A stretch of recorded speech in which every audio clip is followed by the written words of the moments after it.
我想了一夜，还是没想明白。原厂的硬盘接口和固态，第二个硬盘的预留位，但是没有给硬盘接口，主板依然是倒装的。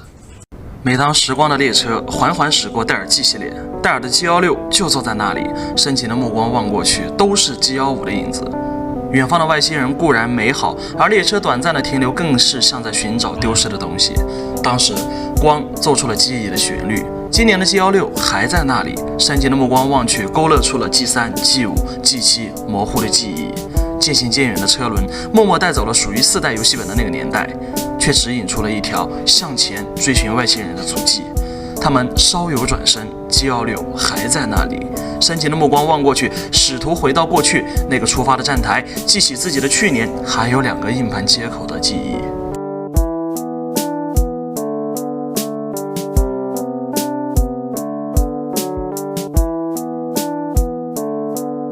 拆掉笔记本外包装，共有笔记本本体1台，电源适配器1个，电源线1根。电源适配器这边给到的是240瓦。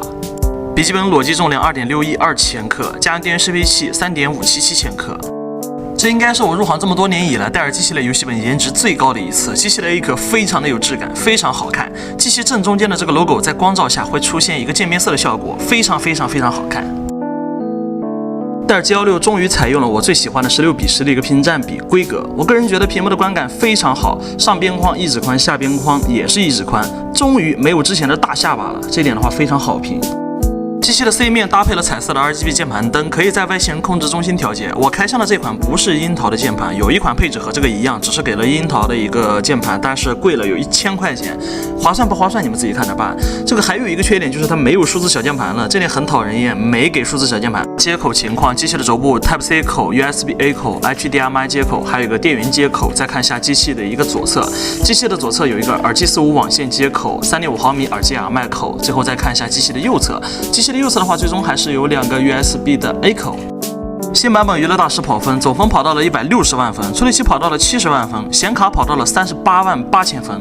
Time Spy 处理器跑到了14204分，显卡跑到了8924分。R20处理器单核跑到了630分，多核跑到了6517分。用 P 尔视频剪辑10分钟素材，素材规格在这边大家可以自己看一下。10分钟的素材已经渲染导出完成，总共用时45.6097秒。CPU 现在已经单烤了20分钟，功耗81瓦，温度在80到84不停的浮动。大核频率3.34G， 小核频率2.79G。显卡单烤10分钟，功耗130瓦，频率1500兆赫兹，温度80度。双烤10分钟，处理器功耗59瓦，显卡功耗115瓦，温度91度和82度。到这里其实已经可以下判断了，这个机器的整机功耗表现就是 G15的5520，就是 G15， 并没有提升什么太多东西。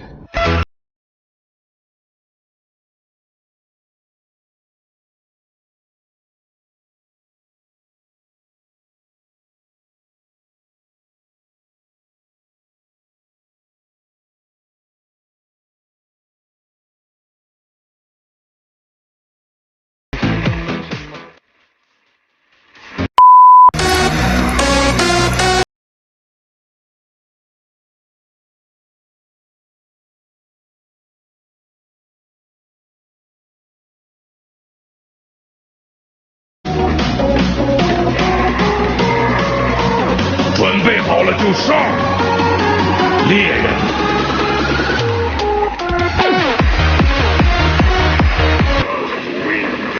英雄联盟刚进游戏的时候，帧数稳定在200左右浮动 ，CPU 这个时候温度64度，显卡温度49度。游戏里面的特效画质我开的都是最高，游戏里面的分辨率保持在2.5K。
CS:GO 刚进入游戏的时候，帧数在200左右浮动 ，CPU 这个时候温度71度，显卡温度68度。游戏里边的特效画质我开的都是最高，游戏里边的分辨率保持在2.5K。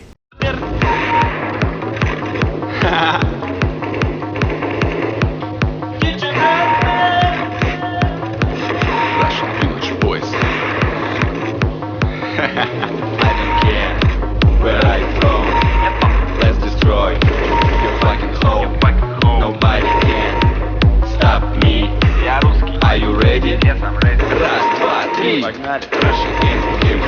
Every weekend make a bomb. Our bass inside your soul and your mind. Let's go. Killers, бойся, диджей, блядь, нас разрывают ваши хаты. Да нам просто поебать. Скажем вместе, сука, блядь.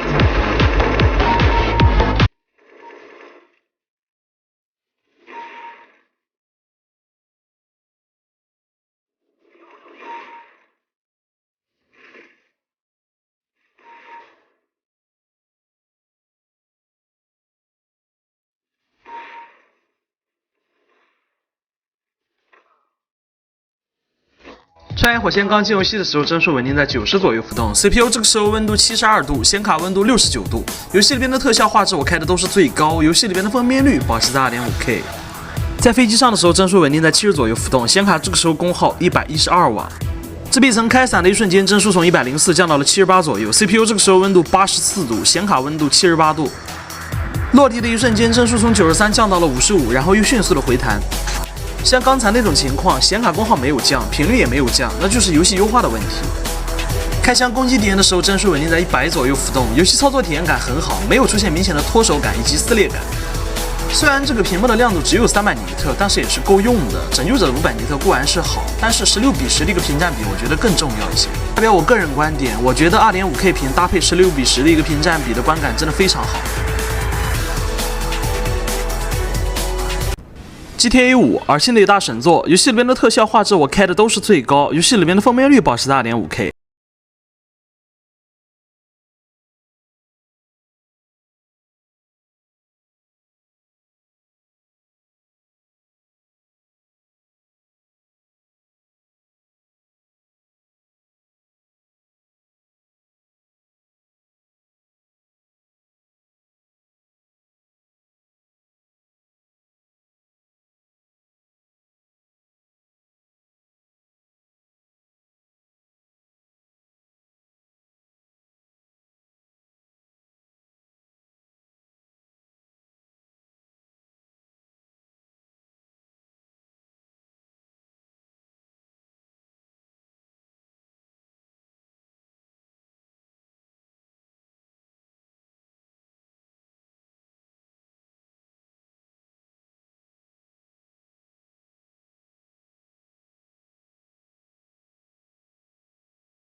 总结了，机器的整机功耗表现就是 G15的表现。不过处理器这块的调教是明显比 G15好一些的，意味着这款本子的生产力干活非常好，值得购买。显卡的性能表现的话，比惠普的暗影精灵强一点，比天远3和拯救者弱一点，也就意味着游戏的帧数表现是不如拯救者和天选的。不看价格，放眼今年的产品线，确实是属于中上的一个水平表现。缺点的话，机器依然是只有一个硬盘接口，主板依然是倒装的。主板倒装的缺点就是后期自己换硅脂清灰的时候比较麻烦。除此之外的话，机器就没有什么大的缺点了。至于300尼特的亮度肯定是够用的，但是真的和500尼特的屏放在一起对比的话，我个人觉得还是500尼特看起来更舒服一些。结合售价8999，你觉得是贵了还是便宜了？我的观点是，如果能再给一个硬盘接口的话，那就再好不过了。最后不介意机器被我们开箱测评使用过，首发价8999减300元，8699元出售。有需要的小老板可以淘宝搜索店铺名大康电脑评测就可以找到我们，联系淘宝客服就可以了。